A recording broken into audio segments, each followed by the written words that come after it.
how's it going? This is Tuesday Brew with me, Mr. Tyler Solze, and Loki Amos. How's it going, Mark? I'm not bad, mate. It's been a long break. Oh, mate, you just cut me off. I thought it was going to be so smooth.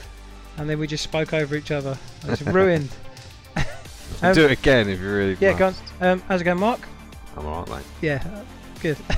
And how's it going, Ollie? I'm good, guys. Yeah? Good to be back. Good. Yeah, it's been a break, 2 weeks. We've got plenty of what you've been up to, that means. Yes, But tonight it's Halloween. not Halloween, but the film Halloween. No, are we still in... Oh, no, we're October now, right? Yeah, Halloween's in a week and a half. So, yeah, we've seen Halloween 11, right?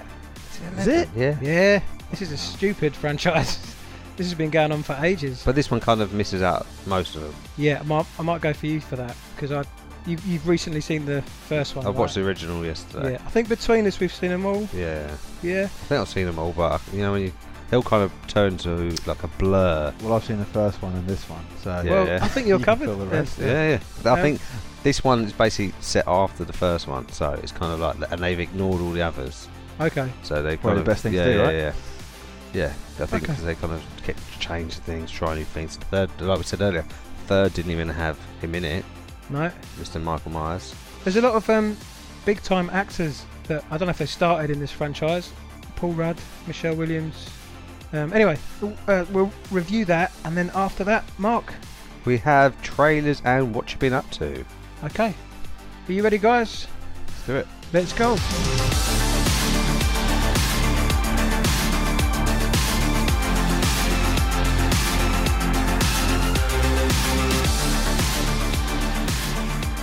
Okay, so Halloween 11. It's not called that. What was it called, Mark? Halloween. Halloween. That's original. So isn't it the same as the first Halloween? Yeah, It's and they Halloween did all and Halloween. Have you seen Yeah. which Halloween you've seen, Ollie? Halloween. Oh, Halloween. Yeah. Yeah. You? I've seen Halloween. The most recent one I saw, which was on TV a few months ago, Halloween H2O. Buster Rhymes and No. That's Halloween Resurrection. Is it? Yeah, Buster Rhymes. Halloween H. See, they'll kind H2O. of, exactly what I said. They'll blur into one. We can talk about these films because they're not spoilers for this one. No. Because I don't think they're related, are they? Halloween H2O, she breaks him out just to make sure he's dead. Right at the end, cuts his head off. Okay. She like, thank God But for that. is that the one where they kind of go? He's kind of broken the larynx of the Yeah. and swapped So- the body so- like, somehow. She cut his head off, Jamie Lee Curtis. Right. And thank God for that. No more Halloweens. He's definitely dead. I hate Next film. Oh, he swapped his body with the fucking EMT paramedic. And then she's feeling really guilty because she killed an innocent man and he's still alive. LA Cool J's in H2O Yeah, that's right. and Josh Joseph Gordon-Levitt. Yeah, and Josh Hartnett was in another one. I heard. I listened to another podcast as well. Right? What? And, no. How dare you. Listen to other podcasts. Anyway, they were talking about Josh Hartnett and said, how did they think his haircut was so cool? It was like a bowl haircut was, wasn't with it? tough at the back. And when I heard that, I was laughing out loud walking around the streets doing my job. I just thought it was brilliant because it is. It looks like a bit of an older version of Alfalfa from, remember Little Rascals? Right. Yeah. With a little bit of sticking up. Yeah. Check us the jammy dodgers, Dad. Mate, I haven't even opened them Let yet. us down with the red milk, but you pulled it back Look, with the jammy dodgers. I've always had red milk. I don't even have milk You in have tea. blue What is the- sometimes. What is the point in red milk? You might as well just. It's run like water, yeah. Wring your water out of your dishcloth. You must buy a pint of full fat milk and just dilute it Well, I have to mix red and blue for you, normally. There you go, mate. to make green. Cheers. To make green, yeah. That's what you have, right? Green? At Yeah, home? I do. Go on, mate. I'll have one in a moment. Okay. Right. Let's do it. Mark, what do you think? I enjoyed it. You did? Good. I did, yeah. I enjoyed it.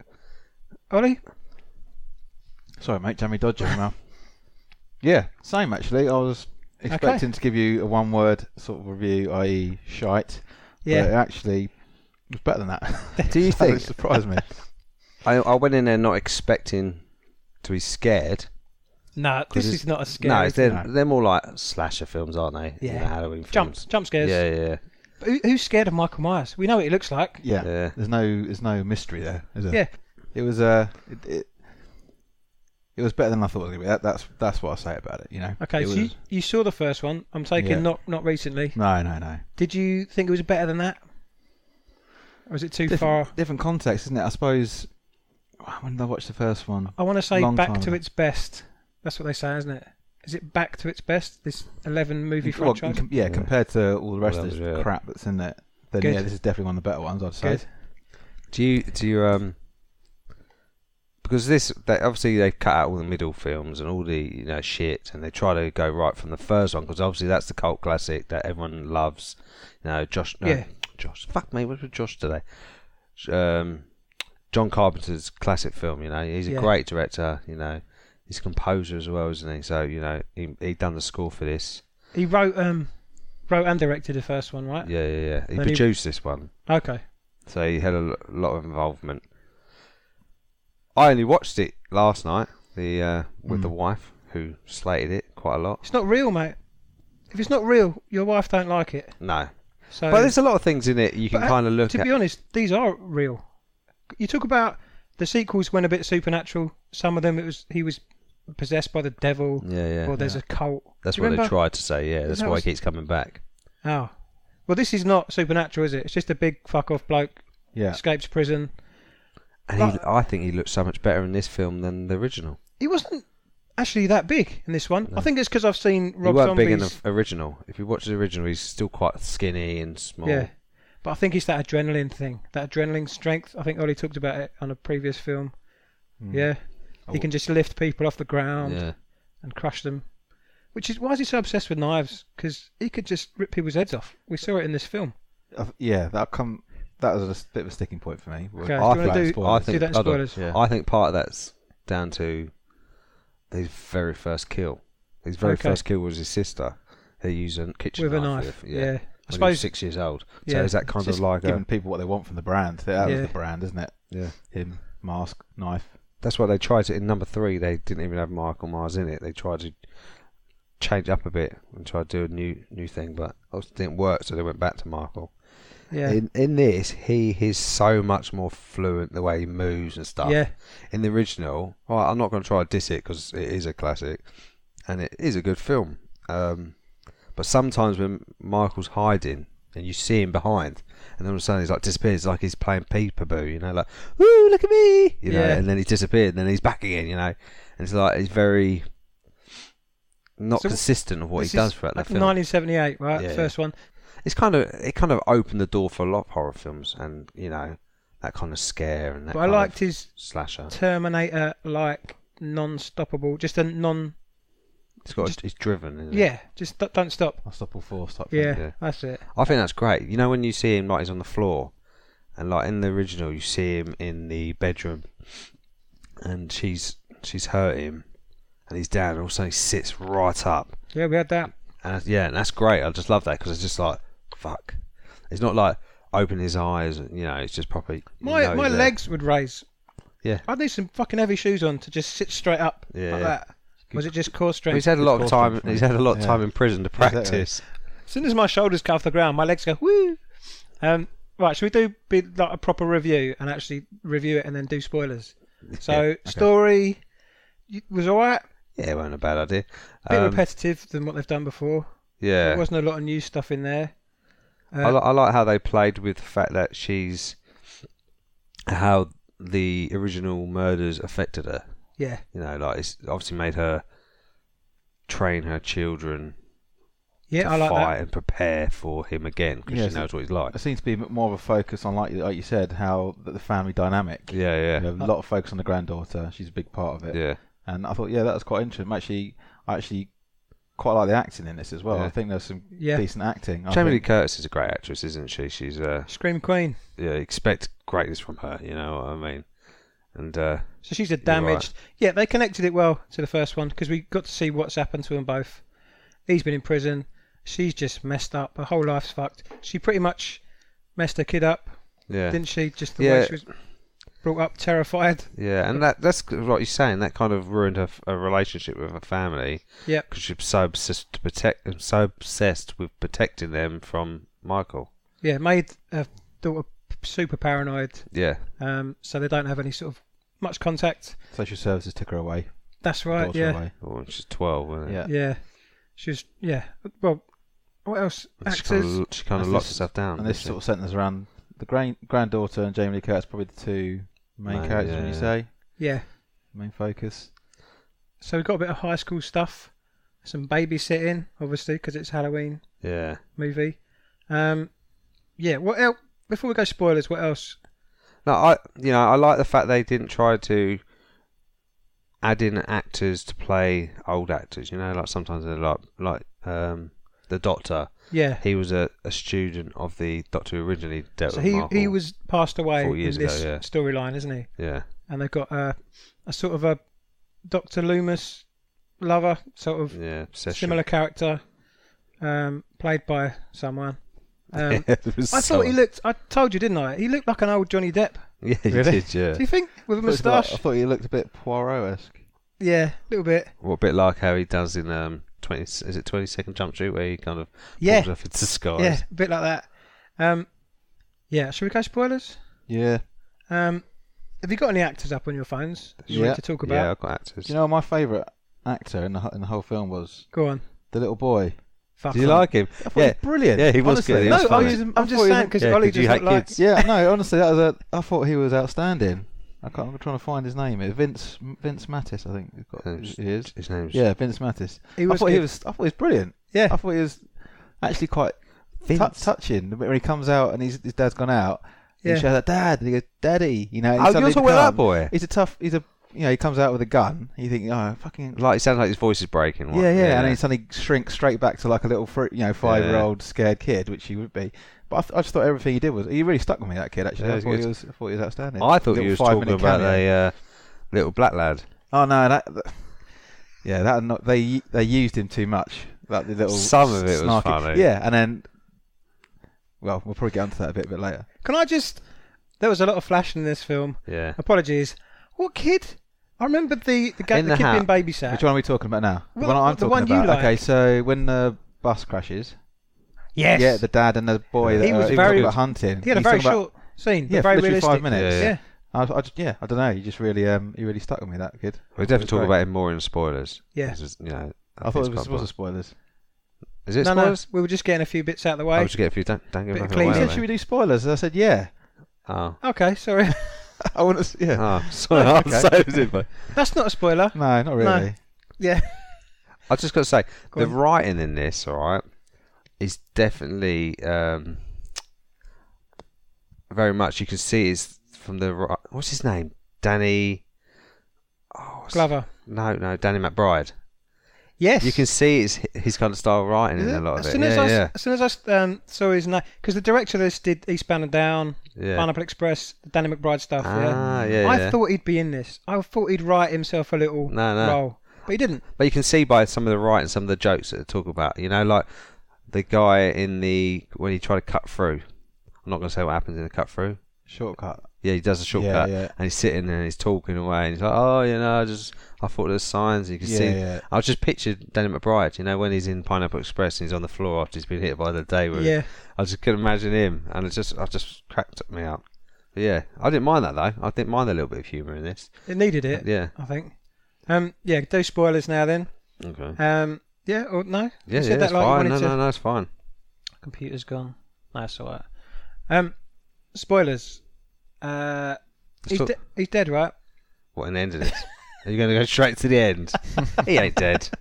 Now, go on. They left it open again. You want a fucking body, man. So the one thing you want a body. But you can see, because I thought he's not going to die because they're going to open this franchise again. They're going to try again in the new films, right? Of course they are. But when they're burning the building and they're looking down, he's just staring up. I thought that's really sinister. Yeah. Should we just say but they trap him and they set him on fire. Yeah. And the house is on fire. That's the last we see of him. Yeah. There's no little. But it's like because they're watching first of all, then she's like, "I'm bleeding out. You got to take me out of here." It's like, no.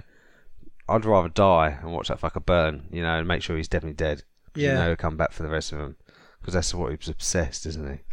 He just wants to kill and kill and kill. And they say you need to burn. Quite a couple of times in the movie, they say the body needs to be burned or something. I can't remember where did they? It, but I'm sure it's Do you know a couple of times. I feel bad because I've missed so much of this film from the fucking police lights flashing. All right, I know you can't see it, right? But I thought it would look really good with the police flashing. Yeah. I'm not saying it just because to piss you off, but it just kind of fit really right well. there. Yeah, it's you're quite like, disorientating, shit. When there's wasn't it? knocking on the door and the lights are bang, bang, bang in your face, you're like, whoa, man. A lot of cliches, but done quite well. Yeah. I like the motion sensor lights in the garden. There was a That's scene clever. where the annoying... Mate, men are not painted in a good light. No. Not just the murdering ones, but the fucking pervy teens. Yeah. She splits up with her boyfriend. Immediately, this other guy's on her, cornering her in a garden. Yeah. And It's probably quite accurate though. Yeah. Yeah. Men are dicks, especially teenage men. Yeah. And I think I was like that when I was 16. Yeah? Well, yeah, he broke it up with my friend. 5 seconds later, I'll try and snog you in a garden. Little window of opportunity. Yeah.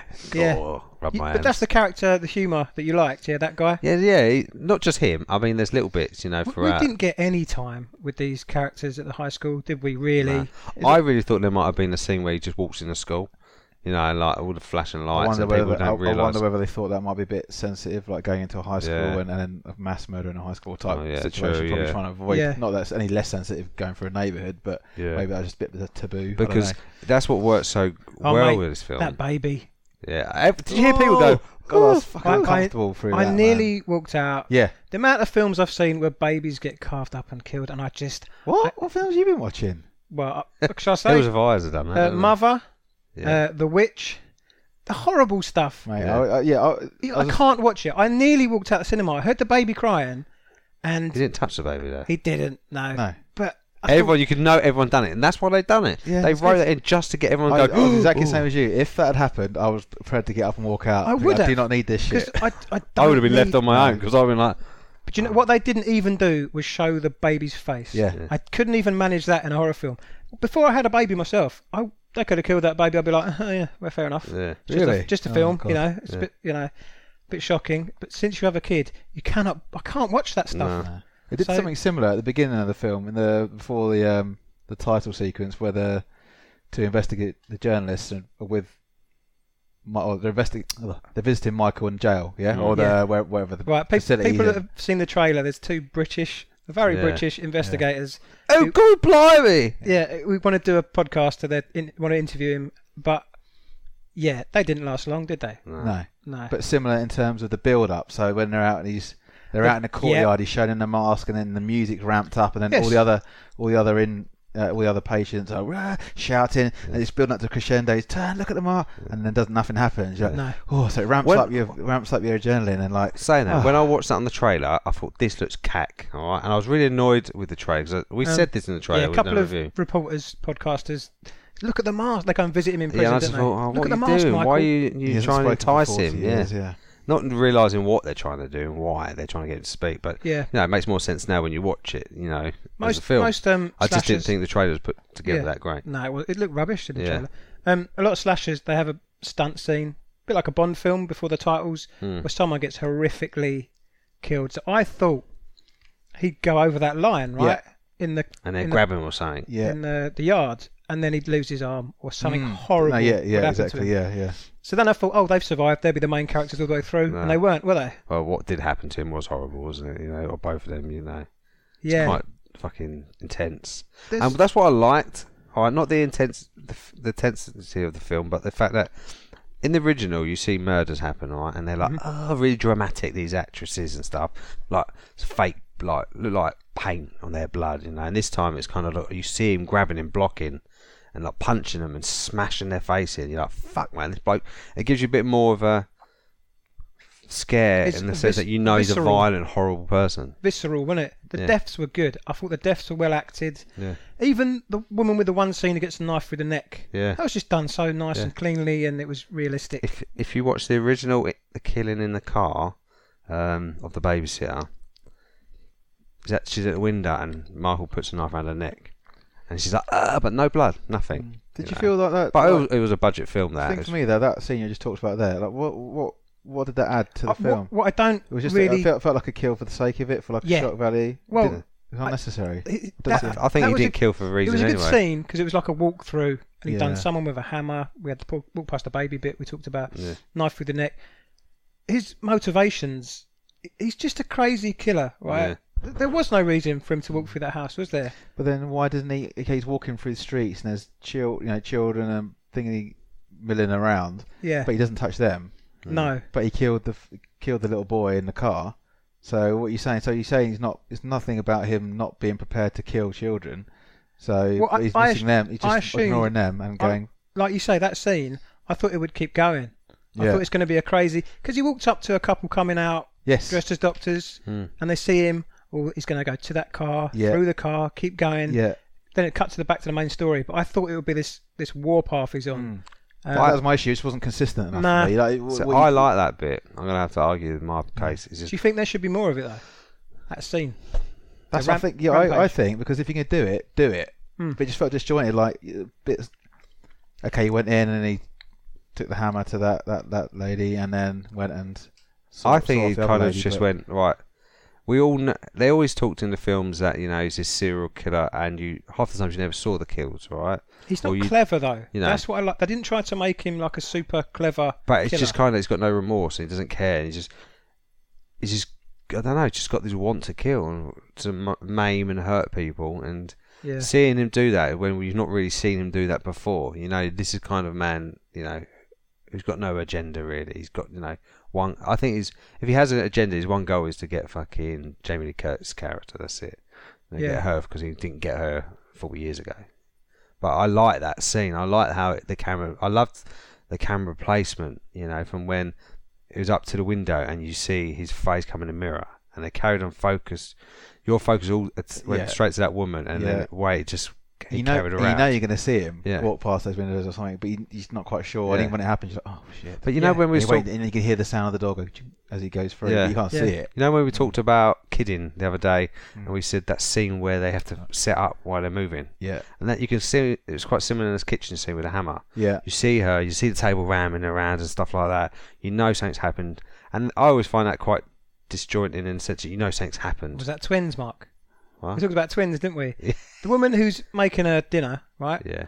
And she walks off to the left, and then we follow the camera out, and she's dead.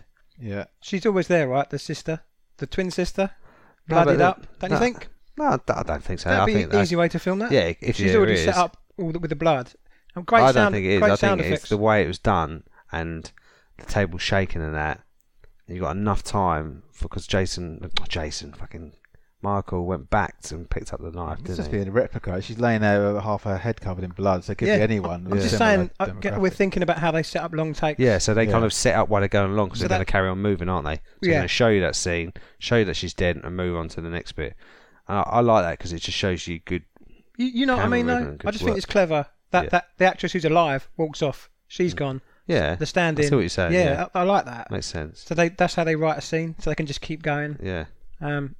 Yeah, I like that bit. I'm doing that kind of scene in my short film that I'm doing on Monday. Yeah, plug it. But I haven't got a double. I haven't got a twin, so I'm going to be like, quick, throw blood on her face, quick, while the camera moves on and go back to her. Have you got fake blood, right? Yeah. Yeah. But I don't know how to do it because this fake blood I put on my hands the other day stained my fucking hands. I've got to put it on this woman's face.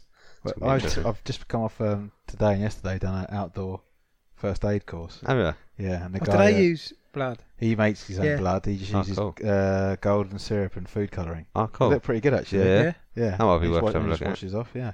We had to do some car accidents and trauma. Oh, nice. Stuff. Yeah. Did you get covered in maple syrup?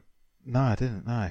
Did you do Staying Alive? Did you put it on your balls and go have a dog? Yeah, to do all Sorry, did you say? So, did you have to put it on your balls? All I heard was something cover balls. I said, did you put it on your balls and let your dog lick it off? That's peanut butter, mate. Yeah. I haven't got a dog yet. Damn. Maybe one day. Is that why you want a dog? Yeah, to lick my balls. No, anyway, back to the film. Moving on. Jamie Lee Curtis. What do people think of Jamie Lee Curtis? Yeah, I thought she was good. There's a lot of stuff that didn't happen. In the beginning scene, the guy didn't get murdered in the yard. We never saw the death of that stoner guy, the second boyfriend of the babysitter. Yeah. He's just pinned to a wall. Did you like not seeing his death? Or did you think we missed out? No? Okay. No, the only thing I thought was, it was... Yeah, I knew it was going to happen. It was inevitable, really. You know, you're going to go upstairs to take on Michael. Like when the bloke in the toilet done it, you know. He's got the little crowbar in his hand. I was like, what the fuck? You've been studying this bloke for years, you said, and you're going to try to take him off with a crowbar. Didn't notice him, did he? He did. He went, Michael? Yeah, once he saw him. Yeah, and then went to fight him. No, he went when he burst into the bathroom. Yeah. That's when he first knew it was Michael. Yeah, but then he still went to go for him. Okay, yeah. And then Michael was like, nah, mate, I'm going to bash your fucking head into the wall. But by that time, he's got no... What's he going to do? Run away? I would. I'm like, sorry, love. Okay. Yeah. Mate, I'm not fun. If you studied that guy, and you know fight or flight, mate. Fight or flight. If your colleague's about to get murdered. Depends how much you like them, really. Oh, that's true. That's the bottom line. If it's Royal Mail, I'll be like, good luck. Mate, I complain about horror film motivations, but they don't know they're in a horror film. They probably think they can survive by... Yeah, true. Yeah. What do you think of the teeth dropping over? You knew it was coming from the trailer. I don't like that, because that's against his type, I think. He just kills people, right? Yeah. I mean, he went there for a reason, because he knew about them from when they visited him. He wanted the mask back. Does he just wants to kill people? Why is he toying with them? That's another inconsistent. Make your mind up. What is he? Is he toying, or is he just a boom? What freight train? Yeah. What I like is just a freight train's good for me. Exactly. What he didn't do. They had a lot of consistency in the first one with murders, anyway. If it wasn't the good thing about the writing was, if it wasn't for other characters, he'd never find his fucking sister. I can't see Michael Myers going through the phone book, finding out where she lives. No. It's because of the other characters that they get him to the next scene. Yeah. So if none of them did anything, he wouldn't get his sister. Could you imagine, though, what you're saying? He smashed that bloke's face in and he's sitting there picking up the teeth. You couldn't imagine him picking up the teeth, could you? Oh, that was a good shot.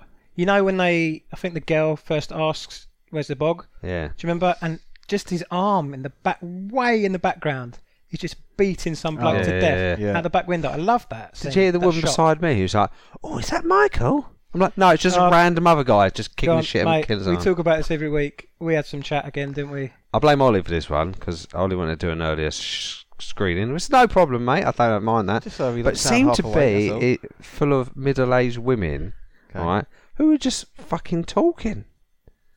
And the woman next to me, I wanted to say this to you earlier, but I said, wait. She put her fucking peanuts in my fucking drink cup. So I had to put mine in his, so we probably pissed him off. I was alright. No, I was a bit annoyed about that, because I was just like, I'm left-handed. Should have eaten them. Remember the time when we had the bloke with the ice cream, and I kept trying to grab his ice cream? This time I keep trying to grab her nuts. Yeah. I was like, for fuck's sake. Are they allocated? There's an arrow, isn't there? Is there? Who's on the seat? There's an arrow. So whose cup holders whose? Soon I'm going to be like, excuse me, mate, can you move your fucking drink? Soon you're going to be buying 2 seats either side. You don't have to... Whose cup holder is yours then? I thought it was the one on the left. Right. It's got to be the right. If you think of the aisle, there's one on the right hand side if you're on the aisle. Yeah, but then that's so whose is that going to be then? No, the person in the end gets 2. I don't know. Yeah, mate, that makes that makes sense. I don't know, but because I'm there, I think it's because I'm left-handed. I'm like, presume this is mine. It's a bit leftist, isn't it? Yeah, but then you're saying it's the other way. That's just rightist, isn't it? No, that's what I'm saying. Yeah. It's leftist. It's not providing for the left-handed customer. Zips on the wrong side of the fucking hoodies for us. You need to buy women's hoodies then. Special scissors. Zips on the left-hand side. Special scissors. Oh my god, I did that once. Was it Blue Water shopping centre? And there's the Levi's shop. It's a long time ago. I went in there and you did some cross-dressing. That's a wicked. I like that shirt. And then got in the changing room. Buttons on the other side. I did that. Fuck. So I was like sliding over top. Can you put the hangers back up for me? There's no way I was going to hang that back up. Can I take that blouse for you? Yeah. It wasn't far off. Jesus. I don't buy clothes because I've always had bad luck. I know we're in a movie. You don't buy clothes? No, because once when I was younger, I tried to be really cool, and there was this shop in. Mate, you're still trying to be cool. Go on. When I was younger. All right, in the centre, and it was like this T-shirt was 50 quid. All right. Fuck off. It was black, and it had this like dragon on the top. I thought, this is badass. I can't remember what brand it was, but it was this like fancy shop. So I brought it, and they said, right, do you know it's no returns. You can just exchange. I was like, you take it home. I'll just take it. Do you want to try it? No, I'll just take it. I put it on. As soon as I put it on, it stretched on. It was see-through. I was like, for fuck's sake. Excellent. So you're right buying a fucking £50 dragon t-shirt. Yeah, but you took it back, right? Yeah, I swapped it. Someone got me a Deadpool t-shirt, right? A blue one. Someone bought me a Deadpool t-shirt. Was it your brother? I don't know. It's fucking see-through. But difference for me and you, I was like, fuck it. People can see my nipples. I don't care. It was proper see-through, this thing. Before your story, I was going to do a seamless link from Olly cross-dressing to... We had a bit of cross-dressing in this. Oh, yeah. The boyfriend, what did you think of his... When his Bonnie and Clyde reversed to their Halloween ball, he sort of cheated on her a little bit. Yeah. What was the granddaughter called? Alison? Yes. Yeah. Cheated on her. We didn't get much time with him, and I thought... Because he was an arsehole, I thought we were going to get some crazy death with him involved. Deserved it. Because I think originally you started off liking him because he seems really nice. Yeah. They got on really well, and then he does that and you're like, oh, he's going to die. Yeah. And they didn't. Some of the deaths let me down. Yeah. The dad was a big character in this film. He was the comedy. There was quite a lot of him. Yeah. So when he died, just like that. Yeah. That was one of my other problems. There were some weak ones in there. It's like there wasn't any point having them in. Either do them, make it something of them. Yes, I thought his character was going to be anti-gun because he mentioned sort of anti-guns. He didn't like families with guns. Don't have guns in my house. Take gun out of my house. So I thought there was going to be a situation they put him in where he really needed a fucking gun. Yeah. And because of his attitude, reversed. Or defending his family or something like that. A noble death. And they didn't even acknowledge it. Like, the family didn't even acknowledge it. No. The wife doesn't even... The wife would scream. Where's Ray? Whatever. Especially with all the cameras outside. Michael's here. So there's no acknowledgement of it. That they set him up to be in a trap in a basement. I liked that. Which made sense. But before that happened, I'm thinking, this trap... If everyone goes into the basement, you're like, well, sure, you've got a big door. You know, what was it? Like a counter was on top of the basement. Kitchen counter. But obviously, it doesn't mean anything because your daughter's out there and you're going to open it when the daughter comes. Yeah. That's what I was thinking. But he didn't even fucking... as soon as Michael found out where they were, which didn't help because Jamie Lee Curtis... Was it Laurie? She shooting from the floorboards. Yeah. Oh, let's be quiet. Quiet. Let me shoot it up. He's going to know where the fuck we are, so he's not going to search anywhere else. That could be the daughter he's shooting at. Do you know what I mean? Yeah. Yeah, I thought about that. I thought that was annoying. You're trying to be secretive and not let them know you're there, then you shoot through the floor. But then she kind of, not a death wish, but she wanted to confront him. There's almost, I thought, like, right, fuck it, we're here. I'll try and hit him. I'm coming for you. So that I don't think she cared. She said, "I want this ends tonight," didn't she? Yeah, I think she planned this all along, hasn't she? Definitely. Yeah. Well, the whole thing is the whole house was a trap, effectively, wasn't it? It was great. Yeah, I quite like that. I like the house. She was clearing rooms and like these metal shutters come down. Yeah. Yeah. That was a good idea. And then that's when the end scene when they had him trapped annoyed me. You've got him there. You've got the fire. You've got shitloads of guns. Shoot him in the head. Take him out as well. Just shoot him.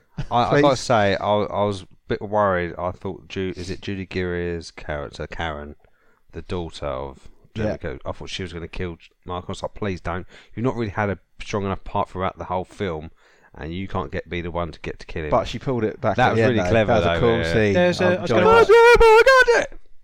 was going to ask you about the fake out. Yeah, I thought it was good. Yeah.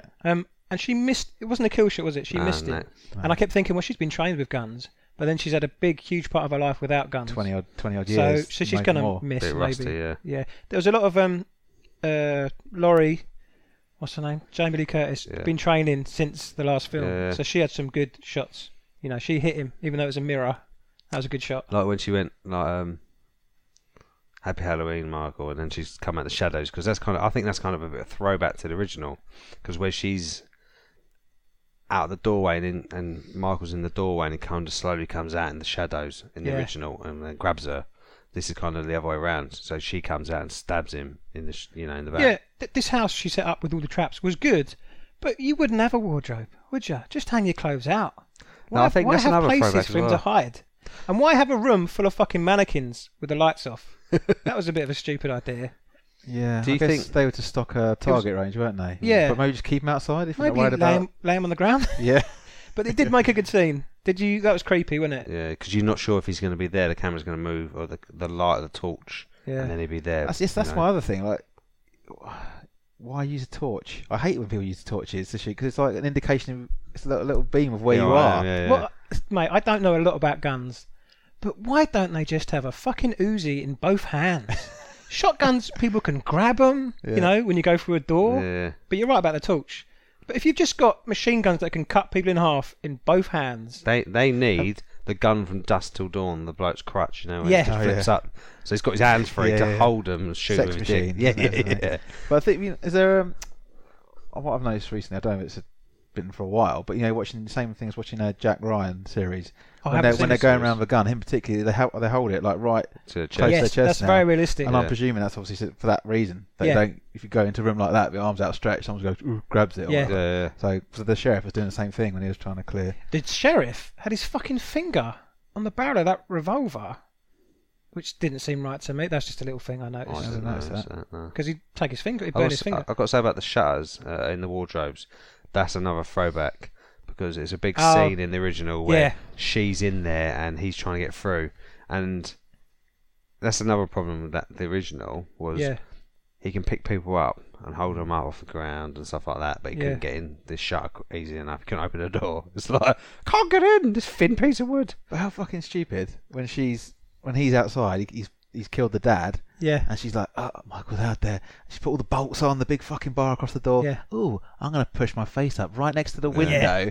And you're like, come on. Let's put loads of spotlights all around the house, but turn every light in the house off. Yeah. Go around with a torch. You're right, mate. And then you'd have that house lit up. And then going back to his strength and the inconsistency, he can lift people off the floor, blah, blah, blah. He's got his hands around her neck. I thought she was dead. I thought she was going to die. I thought she'd die. Yeah, you see the first scene by the bus, and there's a guy, the dad, with the son who turns up. You see him lined up against the back with his head almost bent backwards with a broken neck. Surely he'd break a neck like that. Yeah. So, just be... I know it's a horror and it's a slasher movie, blah, blah, blah, but it's those little tiny inconsistencies to make you think, oh, for fuck's sake. But I always look at that and go, I completely agree with what you're saying, yeah? But I kind of sometimes think, is it because of who she is? Do you think he really just wants to get her up close and personal? Maybe. Look at her eyes. Yeah, no, maybe I'm looking into it way too much. But but you're right. But he's always had this obsession with her, hasn't he? Like he's always there where she is. I don't think he's always original film. He went back home. Yeah, to go there. So is that part of it? We don't know. We never know. Yeah, maybe. I think you're picking holes because we don't know his motivations. There was a scene where he clean walked through 3 hours, he's killed everyone. Yeah. And then there's a scene where he's standing in that garden for ages just watching that bloke. Yeah. So does he stand still or does he mow people down? I don't know. Yeah. I think he probably shouldn't be looking into the psyche of this character and trying to figure his motivations. It is what it is as a film, but when you're reviewing it, I suppose it's what you got to do. You try and sort of put your spin on it. But things that stand out, there was a lot of throwbacks from the original. And one, you was talking about the boy, the bloke who had the date of the Halloween tattooed on his shoulder. We didn't see his death. No. And he's pinned to the wall by a knife, wasn't he? Is that? That's right. Yeah, neck broken. About 2 foot. Yeah. When we was watching the original Halloween, all right, Lou's like, "That's fucking bollocks." Look, he just pinned him to the wall with that knife, all right, and the knife's about 8 inches. And the 4 inches of knife sticking out the wall, out of his chest. She goes, that wouldn't be possible. I was like, fuck's sake, darling, it's just a film. Yeah, you know what she's like anyway. Yeah. I think that's quite fun to watch with. Can I say I'm surprised Olly liked it? Yeah. Because you slag off a lot of horror. Yeah. Rightly so in a lot of respect. This was kind of one of them. It's very cliched. I didn't care about a single character in this film because they didn't give me any time with them. Because, like you said, it's a slasher. So I didn't think you'd like it. But I'm glad you did. Yeah, I think it is. I think for me, the first half of the film, I preferred the first half of the film because I thought the acting was good and I liked the relationship with the family. I thought like the dad and I thought the granddaughter was good. Like I said, I really liked that little kid So I cared about him. Yeah, what do you think about his death? Pardon? What do you think of his death? Again, it's a bit like the dad's death. Yeah. Not that I'd want it to be horrible, but it was too inconsequential for me. Yeah. So don't do it. Either do it or injure him or fling him away. Something like, I don't know, something that's not nice to happen. But it was just too blasé for me. I didn't like that. So that first half of the film, I actually did kind of like the character. I like the relationship, the granddaughter and her boyfriend, and then it just started to get, obviously it's become sort of a hunter killer chaser. I putting realistic family dynamics in horror films is good. I like clever stuff, right? So I thought, it's going to get clever here. I thought Laurie made that bus crash. Yeah, you said to me. Yeah, and then I said, nah, it's that bloke, the psychologist. Yeah. But that's what we never saw how he did it. No. And did it ever say that he did do it? He said, the doctor said, when he overpowered one of the guards. Oh right. Okay. Yeah, once he overpowered the second First guard, it was over. Yeah, so it was made obvious that he made the bus crash. I think the problem is, throughout this film, you kind of, not throughout the film, but like at the beginning, he's in this psych ward. He shouldn't be allowed at. He's dangerous. And they kind of put him on a bus, like I said. Why did they put him on a bus with all these other people? It's the doctor that fixed it, right? He organised the transfer on the anniversary to make it as they're trying to make him follow. Out of prison. He wanted him to react. He wanted to get an explanation. He wanted Michael to talk. So he arranged the transfer. He arranged the bus. He somehow engineered the bus crashing. Oh, so he survived that bus crash. Yeah, exactly. But so Michael didn't kill him on the bus, right? No. So why Michael killed him straight away when he woke up in that police car? Yeah. Just slammed him against the. Yeah. So there's a little inconsistency that sort of make it, that just chip away at. And then the writers can just say, well, he's a mental patient. So, he tried on his mask. Maybe that's why he fucking stamped on his face. There was a few visuals. Like, he stamped on that doctor's head. Yeah. I hate it. That's horrible. Yeah. That was nice. What was the pumpkin? The skin. He turned one of the cop's head into a lantern, pumpkin lantern. Is that the blonde one who make the brownies? Yeah. Okay. Again, that was a cool little 2-minute scene. I thought the two cops. It was quite dry. Talking humour. About lunch. Yeah. That's what I like in films that they can put stuff like that in because it's realistic. Yeah. You might be talking about random shit when you're at work. I'm going to say that word I made up again. Tarantino-ish. Yeah, Tarantino. You know where it's completely unrelated to the story. Like the burger scene in the Tarantino. Yeah. Revolving around food. Yeah. Food, there you go. About the food. Yeah. It was good. Everybody eats. But on that realistic one as well, and humour, the little kid that she's babysitting, some good bit of humour from him, which I thought then went over the line and fucked it when when Michael Myers came out and she's being attacked and stabbed, and he's still making fuck that or something like that, and sod this shit or whatever he says. He makes some like silly comedy comment, which a 6 or 7-year-old boy seeing a woman being stabbed would not make. So then I know it's not supposed to be 100% realistic, but they kind of for me that ruined what went before it. I did like how he went. She's like, I can't say. She's like, nah. Send the guy up first, which is true. And then another character. I was just about to say, our black characters, the kid, the cop. Let's make them sassy. They don't all have to be sassy, do they? No. They don't all have to be the comic relief. But then that guy with the big old cowboy hat on, the main detective chief, we didn't get any time with him. We didn't get a death with him. We didn't get a scene with him. Yeah, it's kind of talked why about was he it. There? No, I think was that his partner? I don't know. He seemed like quite a big character, didn't he? Yeah, but as you say, he kind of disappeared. He had that one line, didn't he? We're not going to cancel Halloween or something like that. Yeah. And that felt like, okay. I think we were introduced to a lot of characters that we never saw again, and I'm guessing maybe they reshot stuff or rewrote bits. Maybe. I don't know. I feel like that was the studio catering for the audience, the demographic they're aiming for. I reckon a lot of this is for the fans anyway. Yeah. I reckon John Carpenter's like, this is what we need to do. Throw this in, throw that in, we need to please the fans who love this film, Yeah. It seemed short, that film. 100 hour and 46 minutes. Was it? Yeah. Okay. Right. It's just longer than the original. I just want to mention the music quickly. They didn't do it to death. They did so many variations on that theme, but they all sort of worked quite well, I thought. I like the bit, when he's standing there and he's got the Halloween original theme and it's like, I think I was like, I thought it was almost all the original theme. Yeah. There was, when he was in the yard in the mental ward at the beginning, it was so slow piano. Oh yeah. But it was the original theme in the right order, I think. That ramped up the tension quite a lot. It's good. I'm gonna rate it. Is that alright? Yeah, if you want, yeah. It's flat for me because there's a lot of stuff that I thought they could have put in with those characters. So many characters, but we didn't really. They weren't fleshed out.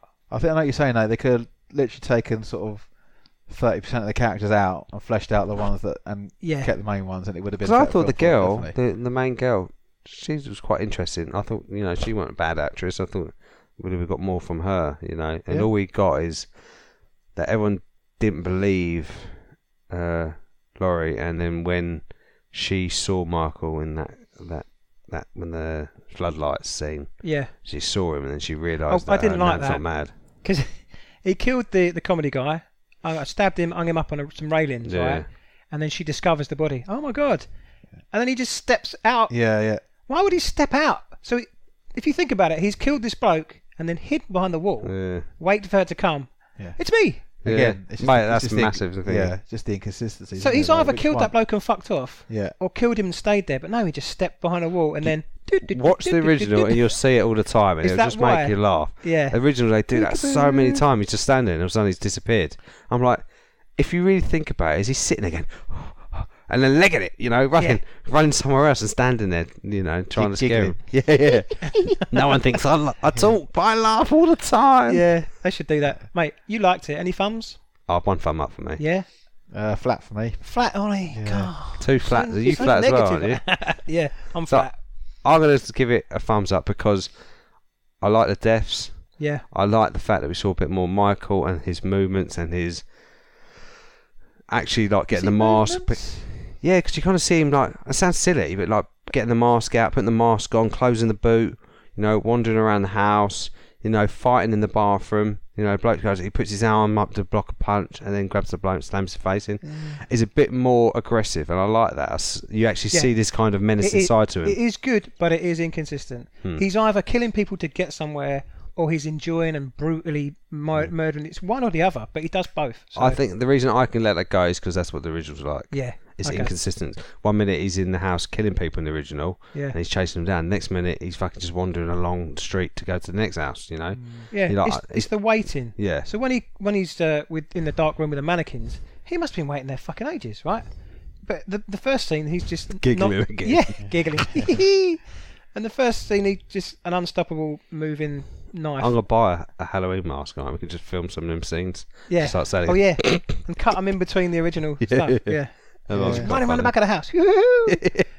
These films, like you said, I don't think it's not psychological. It's not scary for me. It's not scary. It's jumpy, but it did make me feel uncomfortable in places. I was waiting for something to happen, or like they're saying with the baby crying, and I wasn't enjoying it because it was making me uncomfortable. So I guess that did its job. Yeah, exactly. Yeah. So, I think a lot of the inconsistencies, not a lot of them, but some of them, are purposely put in to make you feel uncomfortable. Like okay. What do you mean? Right. So 1 minute you see that little boy get killed, and then the next minute you hear the baby cry, and you think, "Fuck, he's going to kill this baby as well." Then he don't. Yeah. Then he's in the street with them kids. And you think he's going to hurt one of them, but he don't. There has to be. Then he goes in the house, kills someone randomly, then comes back out and so stares it's at keeping someone. you guessing. It's not keeping you on your toes. Yeah, right, you never know what he's going to do. And I think this is kind of his mystery. No one has. He's never spoken. He's never told anyone why he does never what he seen does. His face. Yeah. Yeah. And he says. Mind you could pause this film, probably see his face in a couple of scenes. You see his face in the original. Yeah. He's got like a slot, Goonies, slot from Goonies eye. Okay. But yeah, I like. It's just opinion. Then I like killers who have an agenda. Yeah.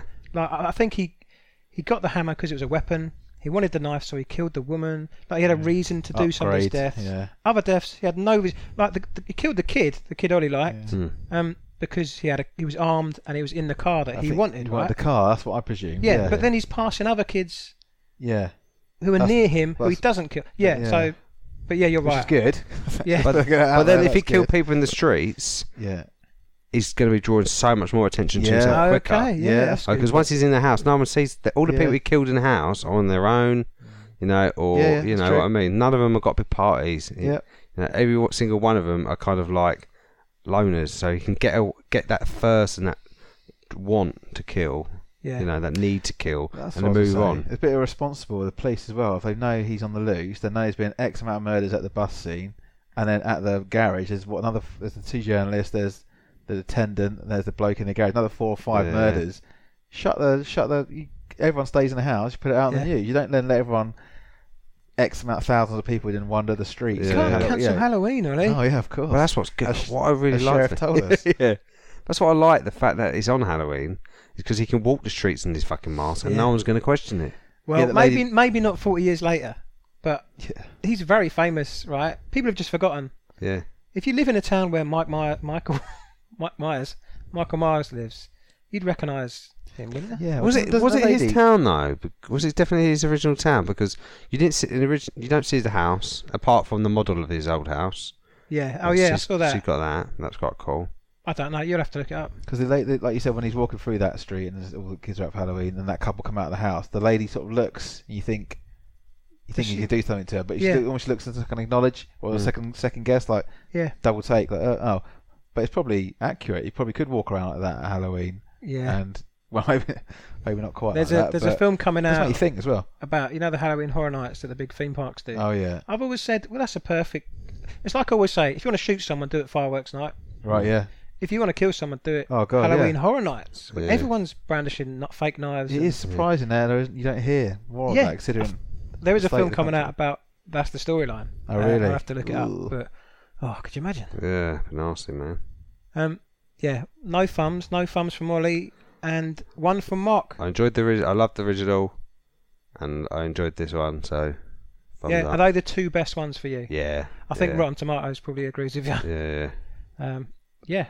Don't get me wrong, I had some fun with some of the other ones, and there were some good bits, and some of the other ones like number 2 and then H2O, this one I think is better. For a franchise that's gone 11 films, that they still haven't gone to space. Yeah. So that's something, isn't it? Next one, he'll join Jason. Yeah, mate, this film would have got a thumbs up from me if they'd just blown his fucking head off at the end. But studios want money. But they're never going to do that. Like as you said, they killed him off in that tree scene in... was it H2O? Where he slammed into the tree? Or was that Resurrection? H2O was the decapitation. Yeah. And they kind of just he broke his larynx so he couldn't speak. And that's why so they'd always do it. Even if they burnt him, he would have somehow crawled out. Yeah. Would you, if I might do another one, would you watch it? Yeah. Oh god, no, I don't think I would. Mate, there'll be loads of people who would want another one after this. Really? Oh mate, it's going to be massive. It's just there's no mystery to him. Right, he goes around. This is what do you know what I mean? I don't know. It doesn't. That's what there's better horrors now. Yeah. I think since 1978. But then do you find a film like the original Halloween, which was a cult, like a film that so many people adore, right? And it was a low budget film of $300,000 back then, right? So what John Carpenter done was amazing, Yeah. And it's not my favourite John Carpenter film, you got like Big Trouble in Little China, They Live, The Fog, Mate, I hate they Escape from New York. I hope they don't touch Big Trouble in Little China. Yeah. Oh, they are. The Rock's supposed to be. Are they gonna fuck off? They're gonna try to ruin that fucking film. Wankers. Yeah. Oh, well. But so he's done great films. It's not. So fans of slashers, you'd recommend? Yeah, definitely. Okay. All right.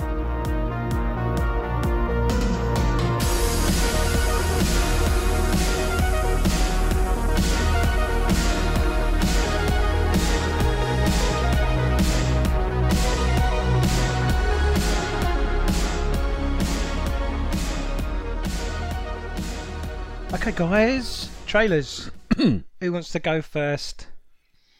Mark, is that all right? That's fine. I'm trying to remember what trailer was. Was it the last one? No, you had the boy who would be king. Yeah, the boy who would be king. Do you want to do the last one for memory, or is that just me? That's just you, mate. Go on, mate. Do the boy who would be king. The boy who would be king. This is from the director of Attack the Block. Love that film. Which was the... like starting film for what's that young John man? Boyega? Yeah, John Boyega. Yeah, even though I saw him in a few TV series, but this was his first major film, I think. Yeah. It's okay. I don't think it looked great. I was a bit disappointed. I thought it was going to be a bit more. Yeah, it looks a bit cheesy to me. Yeah, it's a shame. That seems odd because Attack the Block wasn't that. No, and this seems to be I'm going a bit mainstream because Joe Cornish, him and Adam Buxton from Famous Joe did a sort of very. They've got cult following. I love their stuff. I still love their brilliant stuff. Yeah. Joe Cornish, the Adam and Joe show used to do little films with toys. Yeah. They were great. Do you remember they did I think Fight Club with a Stretch Armstrong? Yeah. Do you remember that? That was great. I can't remember that. He does a great podcast, Adam Buxton. This film, it's a bit Harry Potter-esque. Yeah. The reason I think I want to watch it just because of Joe Cornish, because I think there'll be more comedy in there that we haven't seen. But King Arthur, man, I don't care about King Arthur. I think someone just wants to do a good one, don't they? Because we've just had Charlie Hunnam in whatever that bollocks Guy Ritchie film. It's just it's jumping on a Harry Potter sort of fantasy bandwagon. I think someone wants something mainstream big to bring off again. And then can they create it? Maybe exactly. Yeah, exactly. Yeah, I just kind of looked and was like, some of the effects look quite fun and interesting, but I just couldn't get behind it. I just don't think. You guys might either go at crap kid actors and stuff like that. That sums it up for me. Yeah. Some of the lines, and I'm not feeling that at all. You said it was Andy Serkis' son. Yeah, it looks like him, doesn't it? Yeah. Yeah. I think he'll be good. This is a family film, right? Yeah. So this isn't something we're going to go see. No, probably won't review this film. I think it's kind of my kids are too young to watch this with. Whatever, you made watch fucking horror films or whatever. When we was watching the next trailer we're going to talk about, I remember watching the beginning of the original of it. Remind me, which is Pet Sematary. Okay. And my 3-year-old was watching it with me, and I was like, "Babe, you can't watch this. We got to not watch this now." That's turn off. In about 10 years' time, there's gonna be some issues. Nah, mate, my kids are gonna be like, "We're scared of Olly. Yeah. Good." I was terrified when I was a kid. You would have freaked me out if you was my dad. Thing is, I've grown up with this in the same way. I've brought up watching films, so to me, we had friends. Ollie talked about his cousin, was it? Saw scary films. Yeah. I had friends at school that saw like Nightmare on Elm Street, and they'd invite me around. I'd be like, "Oh my god!" I was sheltered. So straight back to the trailer. No one's up for this. No, I'm just hoping there's more to it than we saw in the trailer. Yeah. And the trailer's selling it to families. Yeah, I like Joe Cornish, so Was Ian I'll give him McKellen the benefit of doubt. He's not Ian McKellen. McKellen. Yeah, he was. McKellen, yeah. He was in that, yeah. I like him. Okay. You're not thrilled? Nah. Okay. Should we I go? was, especially when I was been saying I really want to watch the trailer. It looked like I heard some good things about it. Yeah. I was just like, nah. Kids will love it. Yeah, line. definitely. Yeah, definitely. Go on then, Ad. What was yours? Pet Sematary. I never saw the film. The first one. I read the book.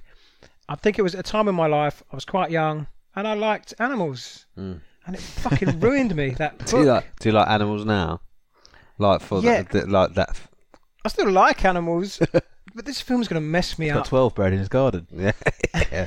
Don't go out there. Mate, I've buried a lot of pets over the years. This is his worst book for me. There's this and a short When you novel. say worst, like scariest or Just poorly written? doesn't leave you. It's in Okay. your head all the time. Because I was young, because I had pets. Yeah. And that trailer brought it all back. Really? This is stuff I've been trying to forget for 30 years, right? The drumming got me in this. Yeah. The fucking drum, And the truck. the music. Right. You don't know the significance of the truck because I don't know if you've read the book, No, I haven't. but just that just all come back to me. John Lithgow and what's his name? Jason. What's his name? What's his name? 'Cause Guy he was from in Planet of the Apes. Yeah, he's in The First Man.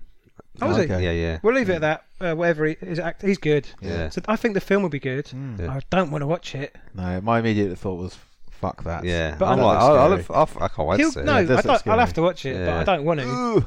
No. Yeah, it's Still freaky. jumping on the Stephen King bandwagon at the moment, aren't they? Yeah. You know, Well, we've had if you It. can make a creepy film, then it works. Sorry, what was I saying? Yeah, this is the worst book. There's another short novel called N, full stop, which they want to make a film of, which I will never watch because that's the most terrifying book for me. But this looks good. The fucking cat was in it. Oh, Yeah. God. I Freaks thought the me little out. kids with masks looked creepy. Yeah, anything little kids wise, Kids. and a thing creeping out of the dumb There's waiter. There's a in the scene house. with the dumb waiter. Oh, mate. Sod that. That's something happens after that with the John Lithgow. I don't. This is what I'm talking about. Compared to the film we watched today, Yeah, it I'm was already nothing. more scared watching that trailer and talking Yeah. about it than I am what fit the Yeah, film we watched that's today. the difference with Jesus. slasher and true horrors. Yeah. I still think, the Orient do creepy horrors best. Oh God.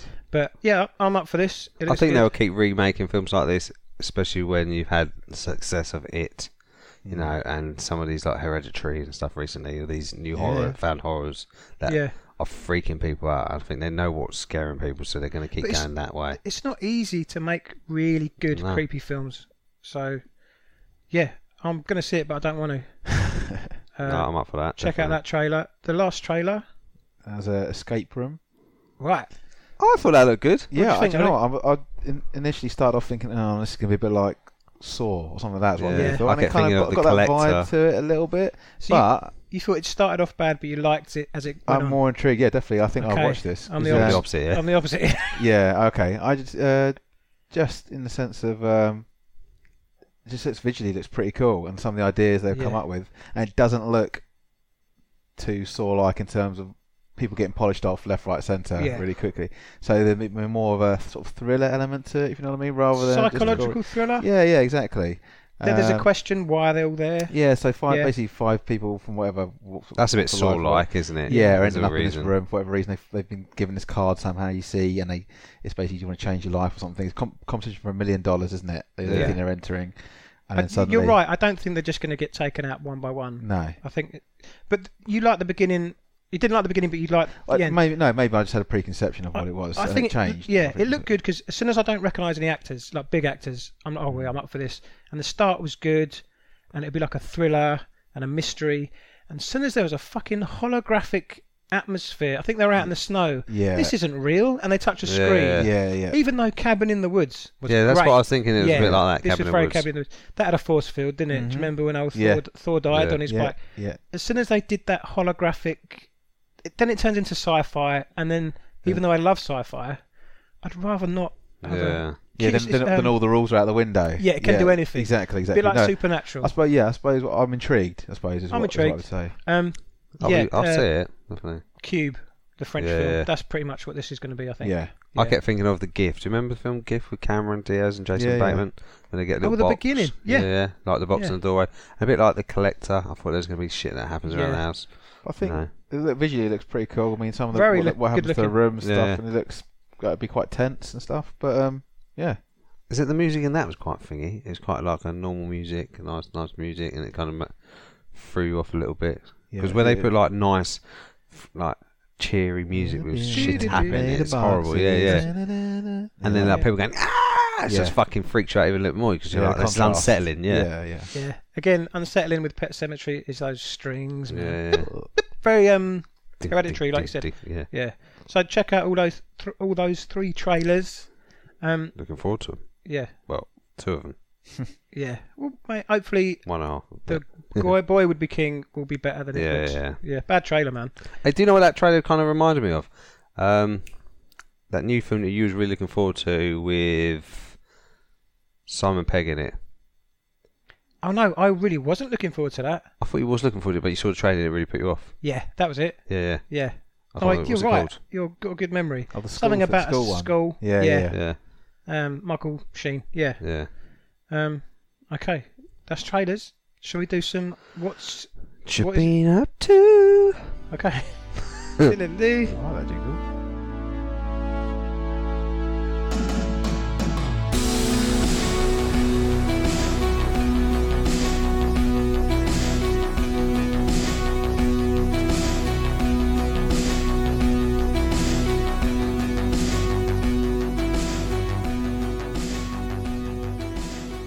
Okay, what you been up to, Oliver? What have I been up to? I've been lazy. I haven't watched anything specifically for this segment. This has been quick then. Okay. What I have been watching? 2 things. So Get Shorty, Series 2. Yeah. Which I really enjoy Series 1. Chris O'Dowd. I spoke about that in a previous pod, I think.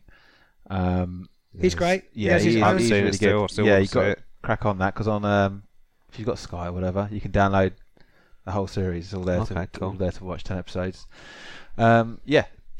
Second series picked up where the first left off brilliantly.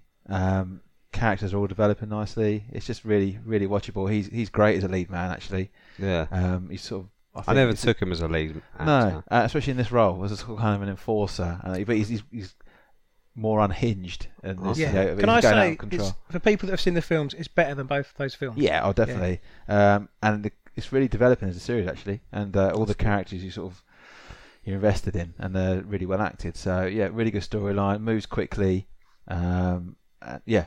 Dark comedy in there. And, I took your advice. I picked it up. I've seen a few.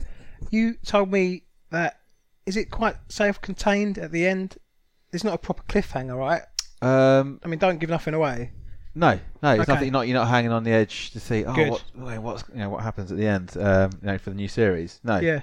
There are things that you want to know about, but nothing you're on a knife edge, which is quite nice. Which is a nice way to end a series. Yeah, exactly. So that's one thing, and the other thing, because I mention it because there's a lot of people that still haven't watched it. I don't know why, but Better Call Saul.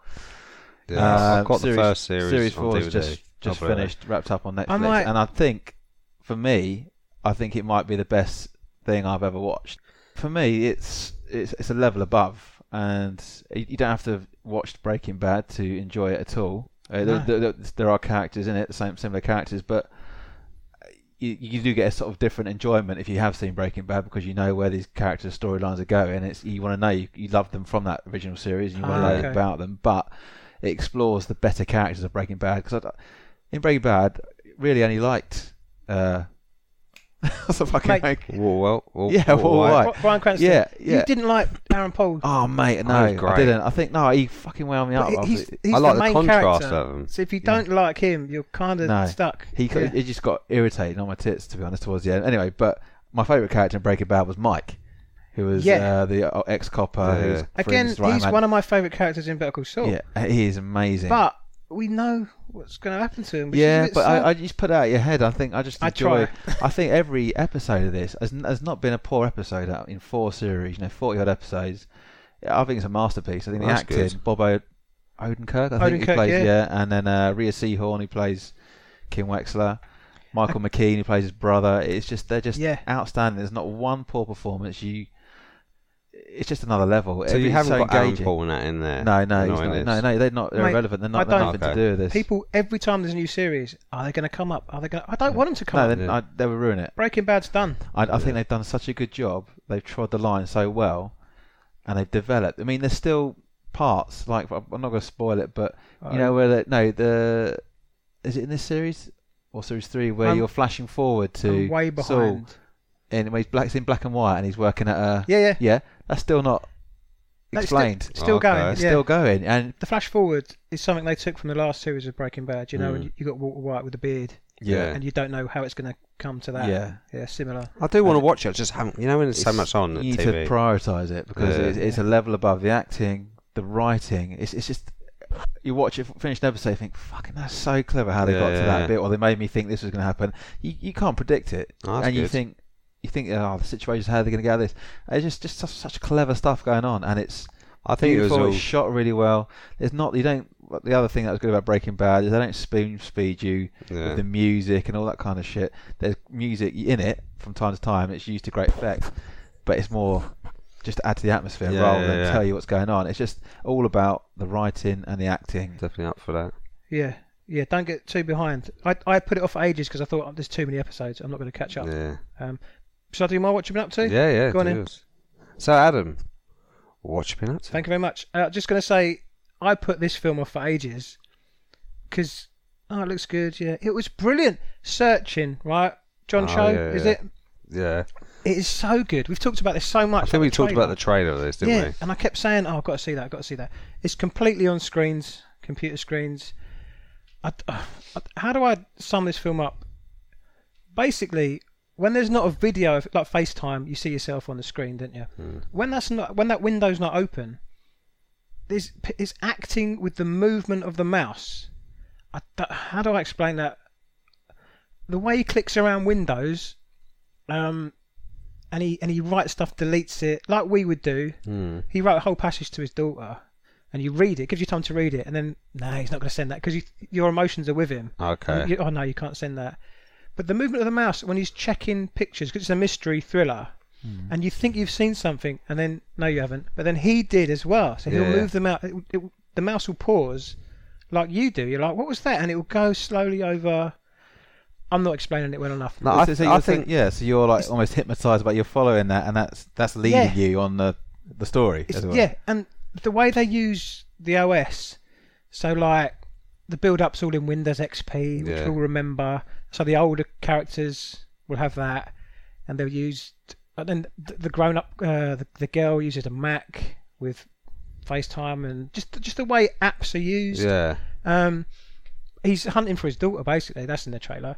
And he has to use all like Twitter, Instagram. You're flicking through Instagram. He's doing it. You're doing it with him because you want to find out what's happened to her. And you see a guy's face flick down, and you're like, I saw. There's so much in this. And I was reading a bit about the film. I know Ollie doesn't like the making of films. Yeah. I just read a little bit, and they had to build a universe. So even windows that weren't. You're not concentrating on background windows. There's a whole other storylines going on. So there's always bits of things that you need to know throughout. Is there bits like that, like clues in a sense? Mate, if you rewatched it, you'd see stuff from the beginning and go, "Fucking hell, I missed that." But that's such a huge plot point. The that you don't need on the first watch. But I love it that it's so rich. It's like a universe on a computer. It's clever. It's a clever idea. Yeah. I think when we watched the trailer, I was like, I really like the idea when all the pictures pop up and there's a picture of her and they start disappearing. I think that's what maybe put me off a bit and put a lot of other people off. Is that's all it is. It's just a screen the whole time, but it's done so well. Deborah Messing from Will and Grace, she's a great character. The kids are good, Ollie. You'll be glad. John Cho, just his face looking He's the at bloke a screen. from Star Trek, isn't he? Yeah. Harold and Kumar. Is he the first gay Star Trek character, isn't he? Yeah. I think in the films. Yeah, I think so. Yeah, I don't know why that's irrelevant, but you know. No, I think they did write that into the last Star Trek film. You say his face? Just his expressions. Yeah. He's watching videos, what his daughter... He's found videos she's made on this I think they call it Ucast. I don't know if that's a real website or not. No, I don't know. I'm so slow with all that stuff. So you're watching his FaceTime screen, which is still open because he's finished a call on one side of the screen, and he's watching videos of his daughter, and the way he's reacting to these massive plot points is great. And there's a huge twist. I guessed it. I don't, I'm not saying that just to be the big dick. Is it a long film? I don't know. No, I don't think so. No? It doesn't seem that long. No, I want to watch it. It's a great twist, and you'll enjoy it. The reason I love it is because it's original. The way I say it's like acting with a mouse pointer. I didn't explain it very well, but it really is. It's so well done. Have we ever had films like this done before? Unfriended. Oh, okay. Which was a mystery as well. There's two Unfriended films, isn't there? Yeah, I haven't seen Unfriended 2 Dark Web. Yeah. But they've taken that idea and run with it. Give it a watch. Yeah. Definitely, I'll be up for that. I'm looking forward to it. Yeah, sounds good. Great. So, I'll see you next week. Mark. I don't mind, I'm tired. I want my shepherd's pie. What you been up to? Right. We had obviously had a week off, so... Don't eat shepherd's pie before you go to bed, Mark. Yeah. I need it, mate. I really need it. Very, very Have late. it for breakfast. Why is it so bad for you, Ollie? Well, you won't sleep properly. Yeah, your body needs to digest it. And so if I stay up... Midnight, you're not going to be eating it till 1 o'clock in the morning. So if I stay up till 2, watching Titans... No. Oh, fuck off. It's gone midnight again. Jesus. Yeah. Can't eat shepherd's pie. I said to Luke, don't worry, I'll be back by 12 tonight, easy. Still got to do mine. I'm talking about food. I'll tell you if I eat it tomorrow. Okay. I'll text you. Keep us posted. Yeah. I'll watch a half-eaten plate with me like, ah. Anyway, I decided to go and see a bit of a me therapy time, and I went to see First Man, Damon Chazelle's Neil Armstrong film. Right. And watching this film, I kept thinking, this is a kind of film a director who's been doing it 20 years should make. What you've done is just fucking brilliant.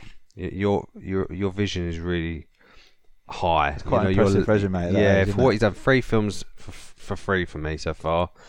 And this is more to do with Neil Armstrong's life, I think, than the Apollo 13. Is it Apollo 13? No. Or 11? Apollo 11. I can't fucking remember what one it is. Apollo 11. Spaceship, yeah. No, the one... No, what's the fuck's sake? What's the one with Tom Hanks in? Apollo 13. They never landed. No, alright. This one is about Neil Armstrong, which is Apollo 11. Yeah.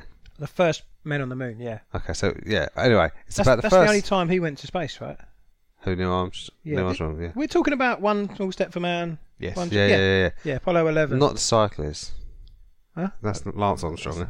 Fucking hell. Oh, we're having a bad time here. The trumpet player. Yeah. Yeah. It's Cliff. Louis. So basically, this is following his life and his career, and it all starts off with his dying daughter. Pilot. Oh. Which is really sad. Yeah, he's a pilot. He does a few trips up above the atmosphere kind of thing, and then, his all gravity changes, and then he comes back down and crashes and stuff like that. It's fucking dangerous, wasn't it? The early days of the space race. And because basically it's a lot of that as well, like the race to who's going to be the first to walk on the moon between the Russians and America. Well, they said they faked it. Yeah. People. There's nothing about the fake in this. No. It's more about how his life... I cut you off. You said he sent his daughter to space and she died. No. Dickhead. Basically, his daughter dies in this film. Young? Okay. Really young. And it's really sad, because as a parent, you all know, this is one thing you never want to ever have to deal with. Mm-hmm. And he dealt with this, and his way of dealing with this was going back to work earlier than most people would. And then he ended up applying for the program to try to be one of the astronauts to do this mission.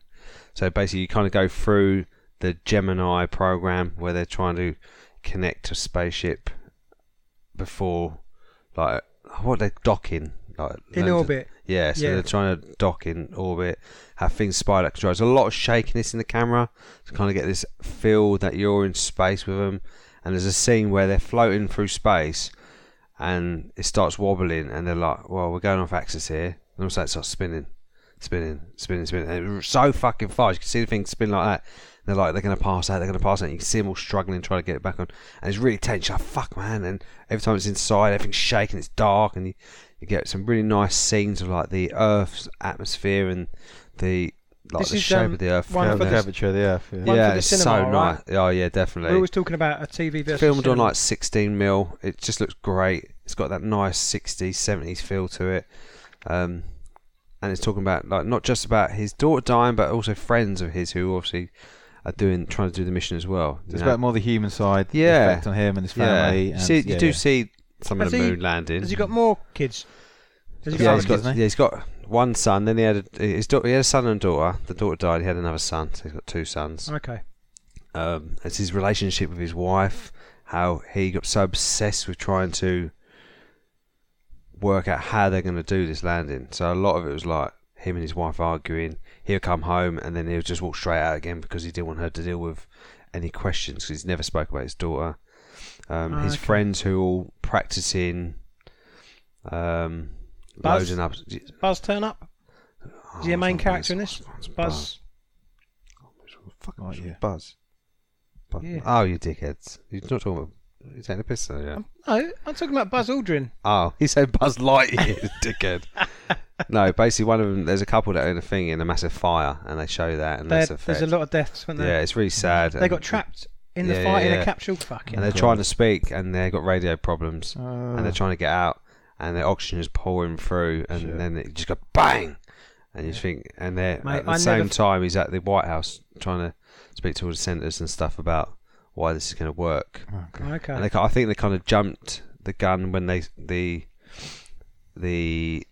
Soviet Union docked in the orbit, and they're like, right, we need to get up there first, and you can't see that, and it's kind of it's just brilliant. I just think it's a good music, the story. The main story I saw coming out of this film was humanised a lot. It's not trying to be a space mission just about space. It's just trying to what one man had to deal with, and not just one man, but also his partners and their wives and stuff like that. But it's definitely a film that I thought an older actor would do. I'm sitting there, bloody director. Yeah. Sorry, that's what I mean. Older director. The main story I saw was he's like the greatest actor of our generation now, something like that. He's really good in it, right? Ryan Gosling. Yeah, he plays. He's the same in a lot of his films. A bit like Blade Runner, where he's very wooden, solemn, quiet. Yeah, and he's that character with a bit of But he's got that charisma that he can do that and still give you enough. Yeah, I don't think he's not one of those over actors. No. He has to overplay to the camera. He's very much the same when you see him in interviews. Especially he's on. He's been on Graham Norton quite a few times. When you watch him there, he's got. He's got a story to tell, a comedy story, but he doesn't ham it up or sell it. He's got very good timing and just... He's got good passion for what he does as well. I saw him doing SNL. He's funny, man. Yeah. I don't think he's the greatest actor of our generation, but I think he's a great actor. And the bloke that was in War of the Planet of the Apes, who was in the new Pet Sematary trailer, mate, he's in it. He's really good in it. Is it Jason Isaacs? No, that's the guy. That? He's the English actor. He plays in Harry Potter, and he's the long blonde head. Malfoy's dad. That's right. Okay, well it's Jason. Yeah, you're right. Isn't it? It's Jason Sir. Begins with. Is it Jason Sir? It's a long film. It was 2 hours 21 minutes. Jesus. That puts me off. Jason Clarke. Oh, there you go. That's close. Sir. Yeah. A curly sir. But that Damon Chazelle, I think he's going to be one to watch anyway as a director. Yeah. He's already won awards as best. Did he win Best Director for La La Land?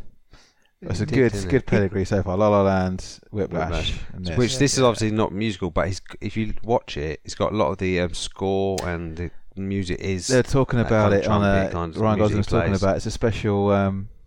He does some dancing in there. Him and Neil Armstrong both like. It's a special. It's that instrument they use on Doctor Who. It goes. Woo, you move the vibranium. Vibranium. That's it. Well done.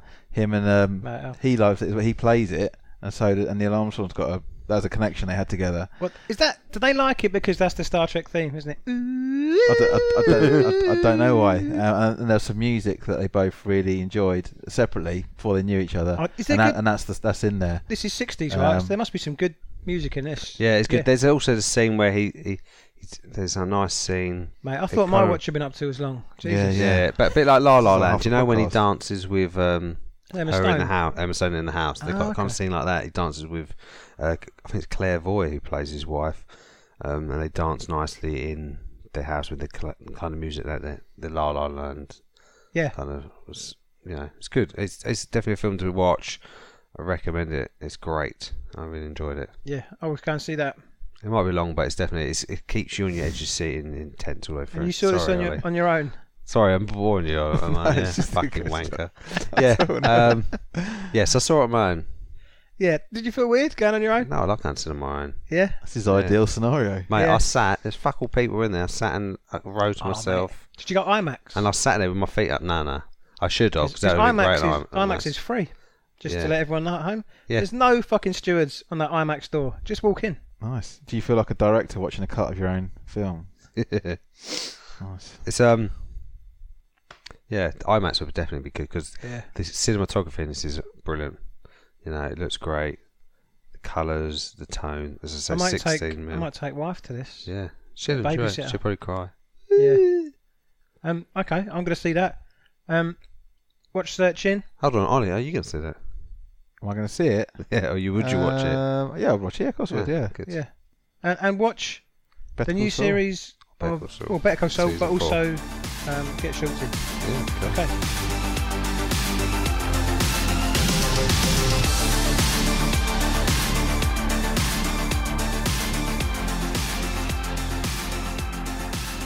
Okay, so next week we've got The Night Comes For Us. Yeah. It does look great. Okay, so that's next time. How can people get in contact? As always, you can find us on Instagram, Twitter, Facebook at Tuesday Brewcast. I'm at Loki Amos. At Mr. Tyler Solze. At O Whitefoot. Don't forget you can download or stream our podcast at tuesdaybrew.com, where you can find us on Google Play Music, Google Podcasts, Spotify and iTunes. So please check us out. Any questions or just want to say hello? Yeah, shout us up. Smooth as you like that one, mate. Beautiful. Let's get it down. Yeah. Okay, see you then. Bye. Cheers, guys.